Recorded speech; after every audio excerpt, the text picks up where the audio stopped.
आसमान काले बादलों से ढका हुआ था और ठंडी हवाएं शरीर को कंपा देने वाली थी। शिवानी और उसके चार दोस्त राहुल, नेहा, विक्रम और अंजलि एक दूर दराज के गांव में घूमने गए थे। वहां के लोग रहस्यमयी बातें कर रहे थे। गांव के बाहर स्थित एक पुरानी सुनसान हवेली के बारे में कहा जाता था कि वह भूतिया है। गांव वालों ने चेतावनी दी, उस हवेली के पास भी मत जाना। वहां हर रात अजीब अजीब आवाजें आती हैं। जिसने भी उस हवेली में कदम रखा वह वापस नहीं लौटा। लेकिन युवाओं की जिज्ञासा बढ़ गई। डर को चुनौती देने की प्रवृत्ति उनमें जाग उठी। शिवानी ने अपने दोस्तों से कहा, क्यों न इस हवेली की सच्चाई जाने, ये सिर्फ अफवाह हो सकती है। सबने तय किया कि वे रात को हवेली जाएंगे। उनके पास टॉर्च, कैमरा और कुछ जरूरी सामान था। रहस्यमयी हवेली रात का समय था। घड़ी ने मिनट बजाए।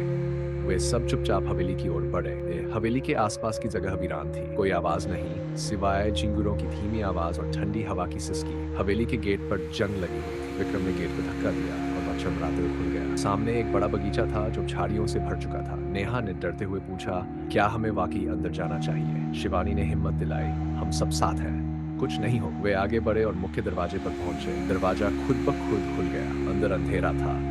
टॉर्च की रोशनी में फर्श पर धूल की मोटी परत और दीवारों पर पुरानी फटी हुई तस्वीरें दिख रही थी। अजीब घटनाएं अंदर घुसते ही उन्हें एक अजीब सी ठंडक महसूस हुई। हवा में किसी चीज की सरांध थी। विक्रम ने कहा, शायद यह जगह बहुत समय से बंद है, इसलिए ऐसा लग रहा है। तभी एक जोरदार आवाज हुई, जैसे कोई दरवाजा बंद हुआ हो। सब डरकर एक जगह जमा हो गए। राहुल ने कहा, शायद हवा का असर है, चलो ऊपर चलते हैं। सीढ़ियां चढ़ते समय शिवानी ने महसूस किया कि कोई पीछे से उसका दुपट्टा खींच रहा है। उसने मुड़कर देखा, लेकिन वहां कोई नहीं था।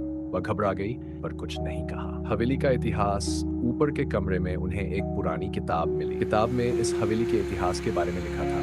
यह हवेली कभी ठाकुर रणवीर सिंह की थी, जो बहुत क्रूर इंसान था। उसने अपने नौकरों पर अत्याचार किया और उनकी हत्या कर दी। मरते समय नौकरों ने उसे श्राप दिया था। किताब में लिखा था, जो भी इस हवेली में रात बिताएगा उसे मरने वालों की आत्माओं का गुस्सा झेलना पड़ेगा। नेहा डरकर बोली, हमें यहाँ से तुरंत चलना चाहिए, ये जगह खतरनाक है।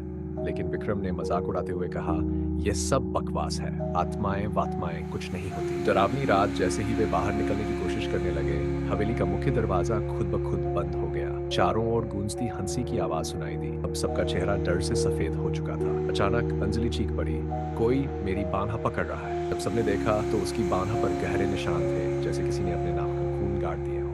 राहुल ने कहा, हमें मिलकर कोई रास्ता निकालना होगा। उन्होंने कमरे को खंगालना शुरू किया। तभी उन्हें एक गुप्त दरवाजा मिला जो तहखाने में जाता था। तहखाने का रहस्य, तहखाना बहुत अंधेरा था। वहां खून के धब्बे और जंजीरों के निशान थे। दीवारों पर अजीब चिन्ह बने हुए थे। शिवानी ने फुसफुसाते हुए कहा, यह जगह किसी तांत्रिक अनुष्ठान के लिए इस्तेमाल होती थी। भी उन्होंने एक परछाई देखी।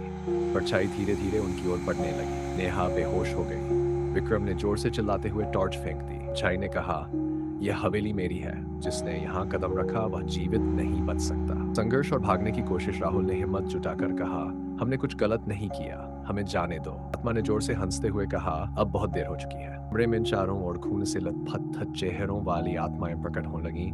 हर कोई इधर उधर भागने लगा। शिवानी ने देखा कि किताब में एक मंत्र लिखा था। उसने जल्दी से मंत्र पढ़ा। अचानक चारों ओर तेज रोशनी फैल गई, गायब हो गई। मुख्य दरवाजा अपने आप खुल गया। अंत वे सब किसकी तरह बाहर निकल आए, लेकिन इस अनुभव ने उन्हें जीवन भर का डर दे दिया। उन्होंने तय किया कि वे भी ऐसी जगह नहीं जाएंगे।